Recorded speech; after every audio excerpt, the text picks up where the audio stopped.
Last hour, we reported on new developments surrounding the Florida Board of Education approving new guidelines for teaching Black history, which suggests that enslaved people reaped benefits from skills acquired during centuries of forced labor.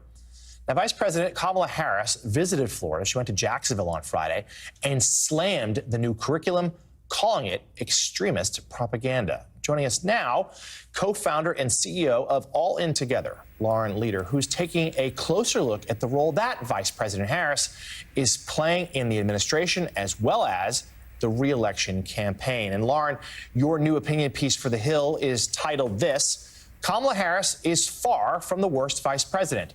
Why do polls say otherwise?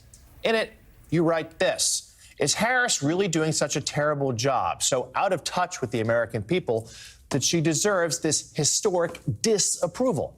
Or, as the first female vice president of color, is she on the receiving end of well-documented and deeply ingrained bias? Vice President Harris is not perfect, and she has sometimes been her own worst enemy, struggling to keep good staff and appearing stiff and scripted at public appearances. But it's hard to square the outsized negative attention she receives with any rational critique, and impossible not to see parallels to the only other woman ever to come so close to our nation's highest office, Hillary Clinton. The parallels are hard to miss.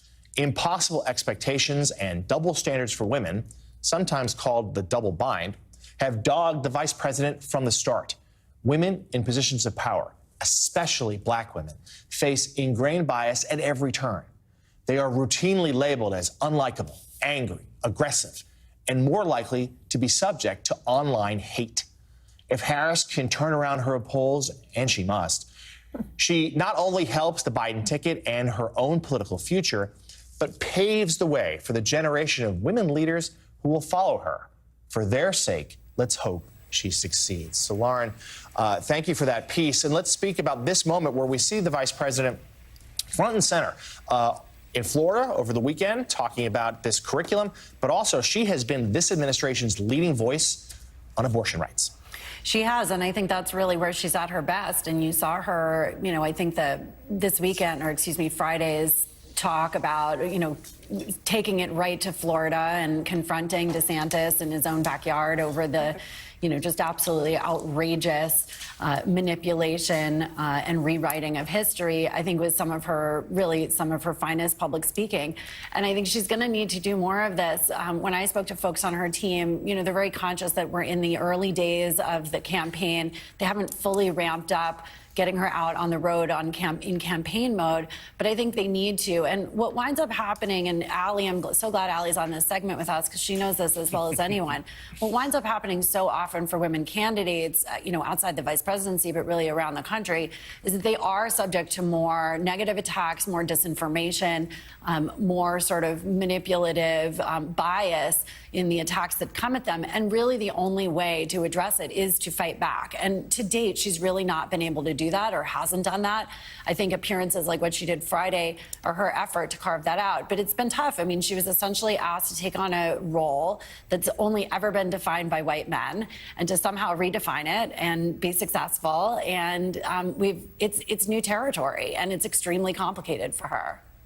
Lauren, I am also glad to be having this conversation with you because you and I have been texting about this since you put your piece out, of course, over the course of my writing my book and talking about my book. The double edge that you talk about with Kamala Harris, I think, is not surprising for a lot of us to see that she has some of the lowest disapproval of any vice president in history, simply because of all of the double binds that you present. But I wonder if you can talk about how her team is looking at this moment where the campaign season may actually unshackle her to do more of what we saw that worked for her in 2019. When she herself was running, attacking and being the prosecutor. Do they see this as an opening for her to sort of turn things around?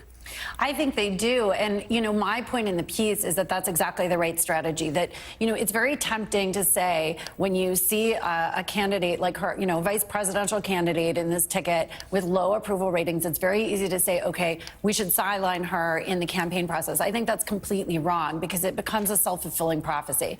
The Biden administration needs to get her out there. She is a strong surrogate. And the only way that you turn around those numbers is actually by putting her out there to do that. There was a piece in the Wall Street Street Journal also this weekend about sort of the response of Democratic donors to her. And it's clearly mixed. There are some that are, to your point in the last segment, a lot of hand-wringing and sort of anxiety about whether or not she's a liability. But the folks who really know her and have brought her out have found her to be an extraordinarily effective surrogate. So the point is you can't, it's different for a woman than it would be for a male vice president. She has to be given the chance to turn it around. And the only way to do that is to lean into her as a surrogate on the issues that she's most comfortable with, on the issues where she's passionate. To your point, Allie, where she can be unshackled, where you can let Kamala be Kamala. And I think that's going to be critical. And just again, I can't say this enough, it's different. She's the first. And there has to be a sort of new playbook, if you will, a new way forward so that she can turn this around and really fight back against what is pretty profound bias in the entire system. Lauren, this is Susan Page. You liken Kamala Harris's experience to Hillary Clinton's, and you see some parallels. So talk about lessons learned from Hillary Clinton's experience in that campaign. What did she do that Kamala Harris ought to do? What did she fail to do that Kamala Harris ought to do now? Right. Well, I'm so glad you asked that, Susan, because John Palmieri was here last week, and we had this whole conversation about it. Look, I think the famous moment in the debates where Trump is lurking over Hillary, and she said later that she wished she had turned around and told him to back off. And the campaign at the time felt that that would have been a mistake as they discussed it afterwards. I think that's wrong. She needed to have done that. And I think the point is that, look, the whole system was different then, too. Look, Hillary ran pre-Me Too. It was a different media landscape. She had a lot more to contend with. But the fact remains that when women allow the narrative to take over and they don't directly fight back, that narrative wins. And we know this from lots of research and from other campaigns. It's essential that women fight the disinformation and the negative attacks head on. And that's something that I think Hillary could have done more of. But, ultimately, you can't blame her. It was a system that she was operating in. Every candidate has to learn their lessons in their own time. I hope Kamala learns hers in time for this 24 election.